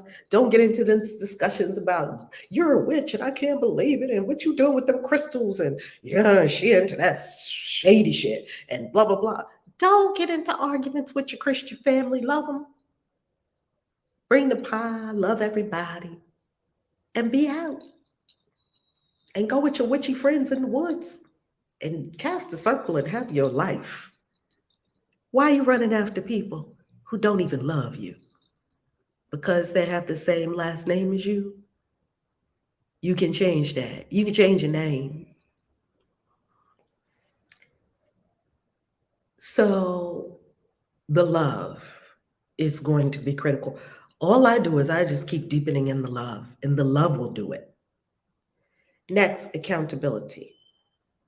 This accountability that I said to my sisters every day, 12 to 12:30, Monday through Friday, I'm going to work on this book no matter what. And I'm going to text you when I start, and I'm going to text you when I complete. And if you don't get a text from me, whip my ass. I gave them permission. Do you think you're supposed to like your accountability partners? If you don't like each other, you're not the best accountability partners because you let each other slide. Oh, I didn't do it this week, girl. I had such a hard week. Well, okay, we'll do it next week. The real accountability partner that you need to get is someone that you met at 222 that you don't necessarily like. Pardon me, because you don't have to like everyone. Like it's not part of this spiritual exercise at all. It's about love. Everyone doesn't like everything. I don't like every flower. You don't like every fruit. It's not about like, it's about love. Pick somebody you kind of don't like because then y'all will be all over each other when it's time. Respectfully, of course, you didn't do it. And so what's the consequence? Do you have hardcore accountability in your life for your singing, Kristen? I not well. I no. I did a challenge for 30 Oh, okay. days. I'm so happy you Okay. said no because the way you answered the question, if we're going to be really honest with ourselves, family, the answer is either yes or no. And I'm so happy you said no because, well, and right away I heard that would be a no. And then you said no. I'm so happy you said no because it means you're being extremely honest with yourself. Continue. Okay. Well, yeah, I was saying I had accountability partners for my 30-day challenge of singing every day on YouTube. So I did that, and I have those accountability partners from that. But anything ongoing, I haven't made any other commitments in reference to singing hardcore. Is it important to you? It is because I know my soul depends on it, and if I don't, I'm just miserable. If I'm being, being honest with myself. So yeah, it's important. How important is it to you that you put your singing out into the world?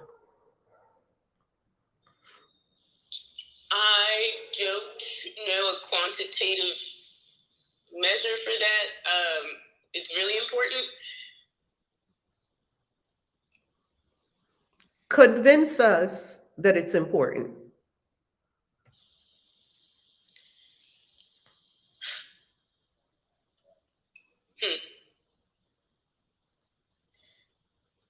There's no way, no way I'm living without you. I'm not living without you. Oh, because I'm going to love me. It's important to me. It's important. Oh, God.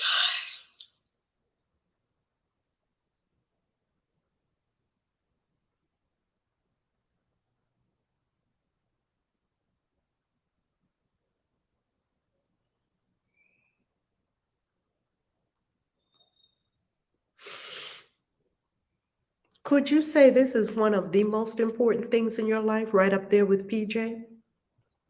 Yes, I could.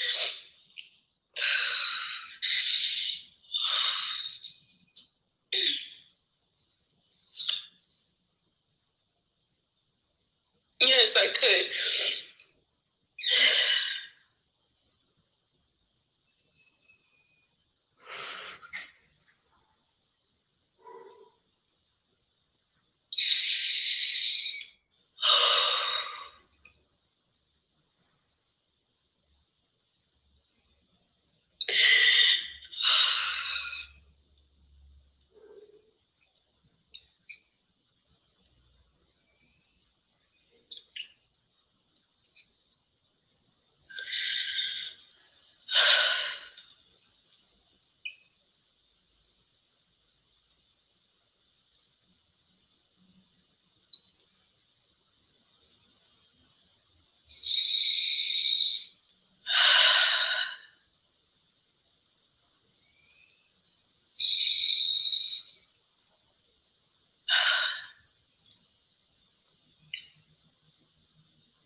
I know what I need to do.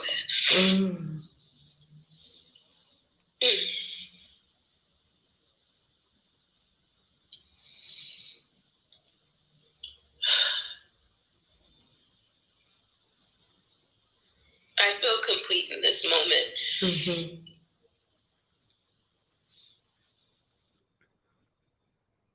Excellent. Excellent.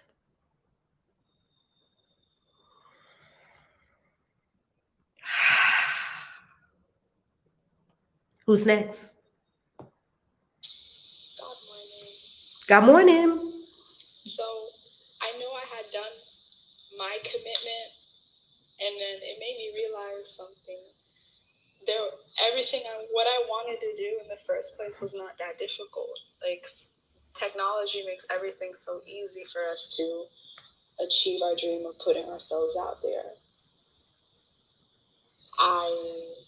For a long time, I was always having money issues where I wasn't able to afford studio time or beats or anything. But now, as I'm getting more money, I'm still in that thought process of, oh, it's impossible. And then it took me having the threat of eating cat food. If I never met you guys, I probably never have made that song or put it out as the way I did. Oh, goodness. It took the threat of eating cat food in order for me to actually put a song out before my deadline. And I think my resistance was with the present situation of money, as well as the internal conflict of, will this be successful? Will this work? Will I make money? Am I going to be a starving artist? What will my parents think about this type of music I want to write? Because I wrote a song about ganja, and I'm still worried about what my family will think, and it's hindering me in wanting to market the song. However, my music mentor told me, hey, you're grown. You put the song out. Why are you scared now? And I'm like, hello, that is so true. I really have to like put my self-interest before everybody else's criticism of me. Because I know in music, that's all I'm going to hear. It's criticism, criticism, criticism. And I need to let go of that.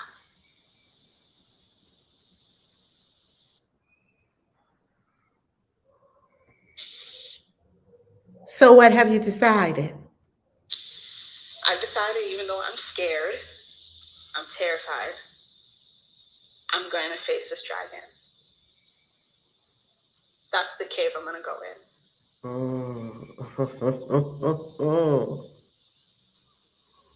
My new intention is to market my song for further success. And I remember what you had mentioned before, that intention and commitment are two different things.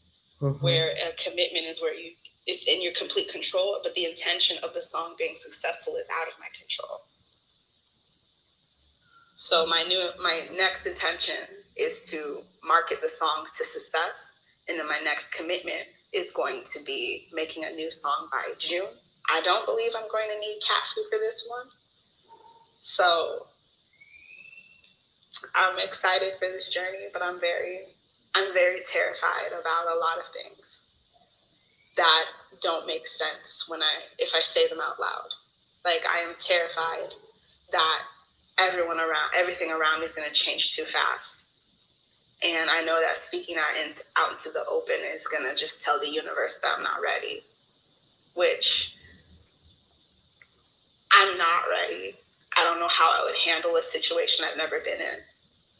I don't know how I'm going to handle being able to go perform for money and stuff and not have to do Lyft.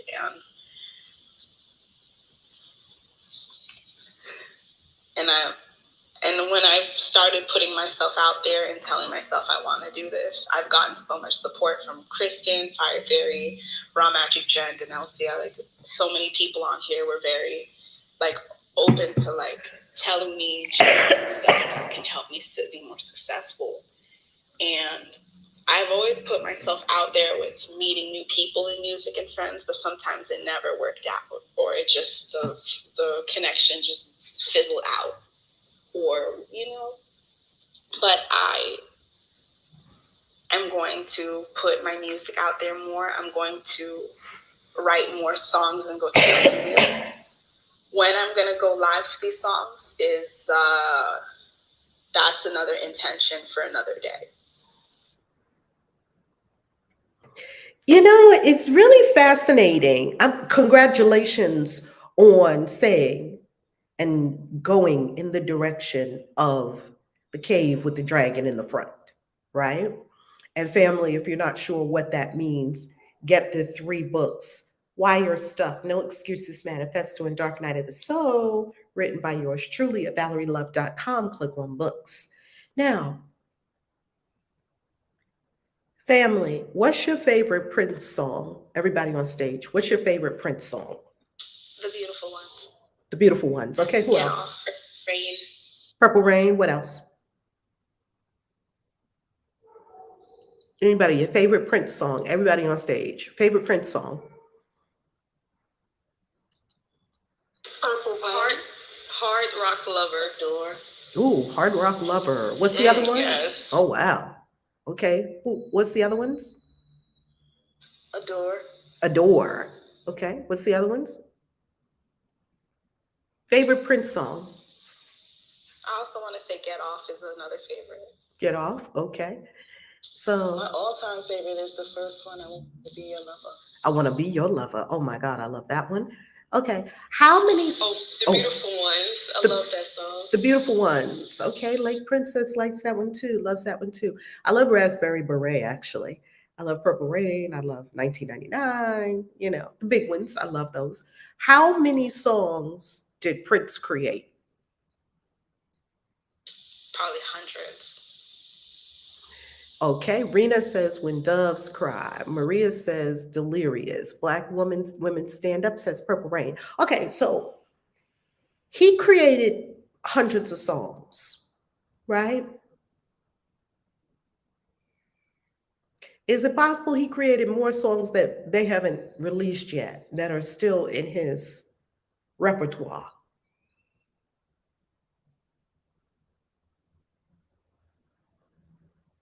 Is that possible, Philly? Very possible. Okay. All artists who let the muse do its thing are prolific. Who cares if it's successful? It was Little Red Corvette. Look at that. Oh, Maria said over 1,000 songs that were never recorded. Look at that. Who cares if it's successful? That's not part of the creation exercise. We create because we love to create. I'm writing the words. I'm writing the words. And I'm writing this word and that word. And I'm massaging the words and I'm crafting the story. And I'm writing the words and I'm crafting the story. And then you release it to the universe. Who the hell cares what happens next? That's not your job. It's not your job. It's not your job. It's not your job. Michael Jackson. We all got our favorite Michael Jackson songs. How many Michael Jackson songs are there? So many. They're still putting thousands. Did he sit? Could you create 1,000 songs by saying, oh, I hope this song is good. Oh, I hope this song makes money. Oh, is anybody going to buy this song? Oh, I don't know if this is good. Or was he all wrapped up in Michael Jackson? Or was he caught up in the zone of genius? Or was he sitting there trying to write a song? I hope somebody likes it. Which one? Which one? It was the muse. The muse. You're with the muse in your zone of genius. Who cares if people like it? And the muse will have you make more songs and more compositions. How many Mozart compositions are there? How many Beethoven compositions are there? We all know Beethoven's Fifth. Dun, dun, dun, dun. We all know Beethoven's Fifth. How many more are there? How many? How many Toni Morrison books? Have you read all of them? How many Toni Morrison words did she write in all those books? Will we say millions? How many Toni Morrison books? Anybody know? How many Toni Morrison books? Does anybody know?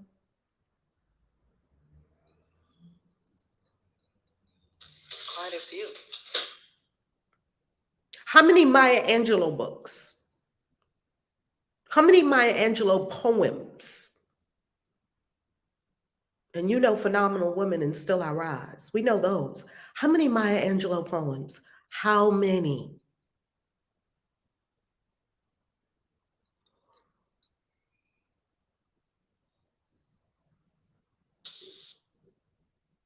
Does anyone know?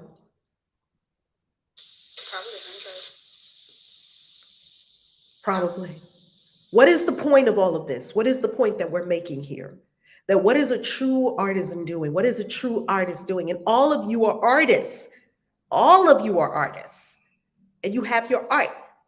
What is the true artist doing? Is the true artist operating in the zone of genius and pouring, letting everything pour out to the universe and loving it? Or is the artist being stingy, writing one song every 2 years? I hope they like it. Who's going to be successful? It ought to be apparent, family. Are you going to be successful? I hope they like this song. And you work on your song for 10 minutes on Monday. And then you go 2 weeks and then, oh yeah, I think I'm supposed to be writing a song. And then you go and you work on it for an hour and it doesn't come to you. And then you take a nap and you watch some more TV for hours. And then 3 days later, you remember, oh yeah, this song. Do you really think you're going to, is that how you're going to treat your destiny and your gifting from God? Wow, you want to go out like that? That's what you want to do with yourself. I've done it. It took me 10 years to write and publish my first book. No more. No more. I got book. I'm writing the words every day. I'm in the words. I'm writing the word. I write every day. Now, whether it gets published or not, I don't care. I love writing. If people like it or not, I don't know. It was a hell of a fun to write. Do you think people are going to love your every song? No. Is your every song going to make money? No. Does your every song have to be written? Yes, DMD. Does your every song have to be sung? Yes, sing them all. Sing all the songs. Sing all the songs. Whether people like them or not, love them or not, make money or not, they like this one, they like that one. Most artists are surprised at the things that the world finds fascinating because most of the time, our darlings are not the ones that the world thinks are darlings. I'll promise you, if we ask Prince right now, who's right here, if we ask him, what are your favorite darlings? I'm probably sure he would say some songs we've never heard of before. Because maybe Raspberry Beret and Hard Rock Lover and I Want to Be Your Lover and 1999 were not his favorites.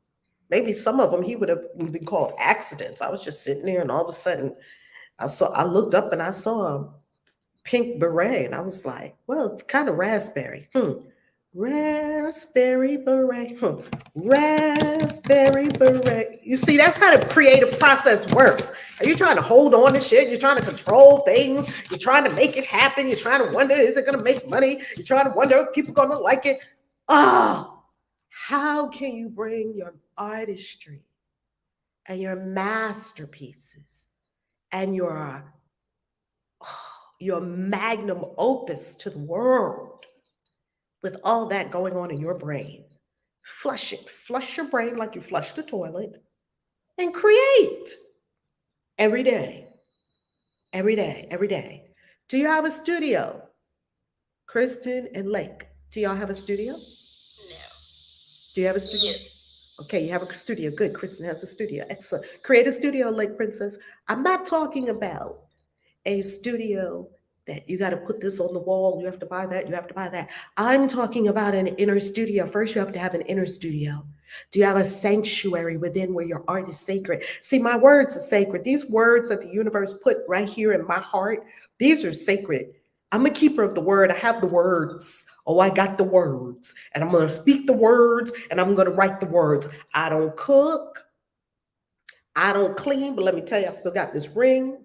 Thank you, WAP. I don't do a lot of shit. I don't do it. I got the words, the written and the spoken word. I speak the words, I write the words, I read the words. I don't sing. I love dancing. I love to dance. I'm on this planet for the word. I'm a keeper of the word.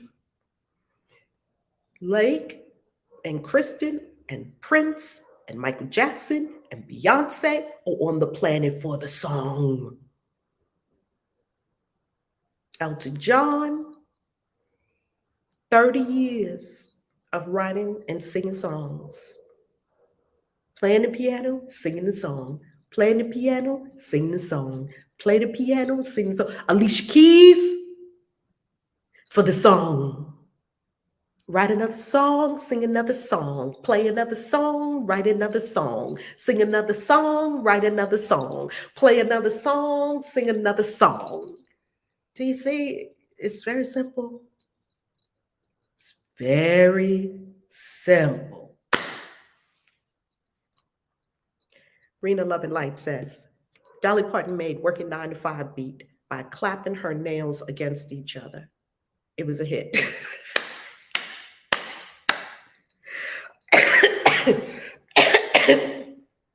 And who doesn't know working 9 to 5? What a way to make a living. Oh my God, that was a huge hit, 9 to 5, Dolly Parton. Do you see that artists, you must operate in a certain way, else you will be dead in the water. What are y'all hearing? Everyone on stage, what are you hearing? What are you hearing about artistry? Or who didn't go next? Angela, or talk to us. What is going on with the artistry? Kaisi, this is Angela, and you know how we do sometimes. We sit and wrestle. Oh, should I raise my hand? Should I not raise my hand? This made me raise my hand, and then I laughed when you said, who everybody's Prince favorite song, and this energy, your room, your space makes us tell the truth. I had to laugh because inside, I respect Prince as the artist, but I am not a fan, which you mentioned earlier. It's not, we can love is the thing, liking is not. But I tie that back into Lake and Kristen as far as being a singer. My parents took a picture of me when I had a pacifier in my mouth. I don't know what made them buy me a toy piano. I couldn't even barely stand up to the thing. And they have this picture of me with a pacifier in my mouth, and I was on a piano. That has been a consistent theme all of my life. So I just want to celebrate Kristen and Lake because this must be the artist day for the lesson. Everything that has been said resonates with me, and I'm older than them, so I'm a little bit embarrassed. It's like you are in my head. It's like you are too old to have this much fear. But it was for me. I did the music thing, and I've been on stage before. I mentioned I've done it in church, but I operated it. The songs for me are like I'm different. Everything about me is a little different. But listening to the lesson, I'm getting. Look, you're just going to have to. You've always been a little bit different. Life past 7, you just beat. My drum beats differently. But this really helped me. And like I said, I am embarrassed because it's like, you're 56. This is the time. So and, just put your stuff out there again. So I just wanted to confirm that this is the morning for the songstress, for the artists. And I have a studio, my husband's studio. It's down there. I won't even go down to the thing. I have so much resistance. I can't even tell you what it looks like in there. He tried to get me in there to do some stuff. It's like, I have fear just even going in that direction. So I just wanted to say thank you, confirm that, yes, thank you, Spirit. Thank you, Kaisi, for talking to the artists because we are different. We operate differently. And I appreciate that. I've got to get to work, and I'm going to yield the mic. Woo, Angela. I love it. Angela's going to go down in that studio. Yay, family. Mission accomplished. Spirit said, we need some singers to come on up to the plate and start singing. Angela, are you registered for the Christian Witches Convention? Are you coming to the Christian Witches Convention? I should be after I made a boo-boo and didn't register. I was just talking to my daughter, one of my daughters, and we were talking about New Orleans. She said, Mommy, you'll love the city. I think you'll love it because I'm Savannah native. But she said, I know how you are. You like stuff like that. And I started telling her about the Christian witches. I got chills. So let me see what I can do here. Go register, get your tickets for the Christian Witches Convention. Oh my goodness, because we're going to have singing there. Kristen is singing at the Christian Witches Convention, and Robert will be singing at the Christian Witches Convention too. Roberto Del Rey, which you all know is a professionally trained global opera singer. And Robert, whenever he sings for us, it is always tears in the house. We love our family. We don't know, when you get there, you might bust in the song. And I tell you one thing, it's a celebration. It's an explosion of life magic. That's what the Christian Witches Convention is all about. It's only one place to be Memorial Day weekend, and that's with us in New Orleans at the Christian Witches Convention. Now, I don't know where else you would want to be or what you would want to be doing with your life. I will tell you that life on the planet will all pause during May, the Memorial Day weekend, because everybody will be at the Christian Witches Convention in New Orleans, Memorial Day weekend. That's it. That's it, and that's all. All right, Angela, thank you, thank you, thank you. Oh, you're so appreciated. You are so appreciated, and that share, that's what we're talking about, family. That's what we're talking about. Good, good, good. Everybody, get to your artistry.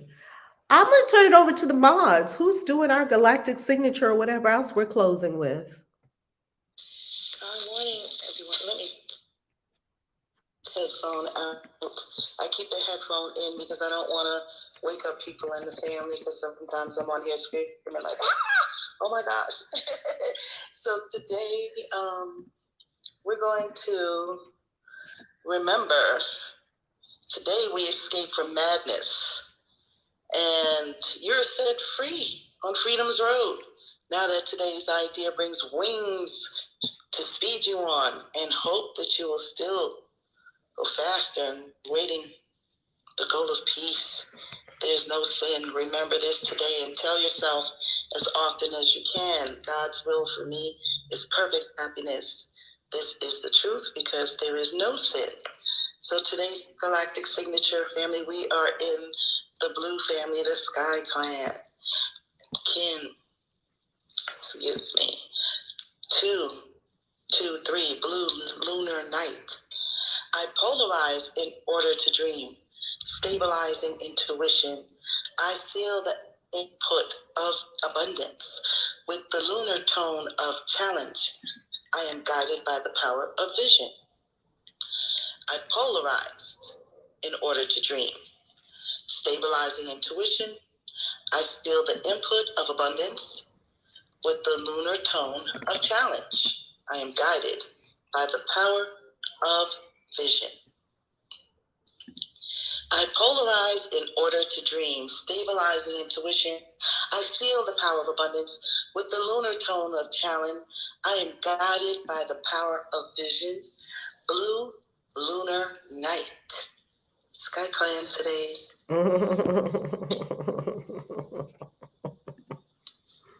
Sky Clan, and it's a wrap. Everybody send some love. All the creators out there, all the artists, that's all of us. Send some love. Love you. Love you, family. Have a beautiful day. God bless you. Bless you.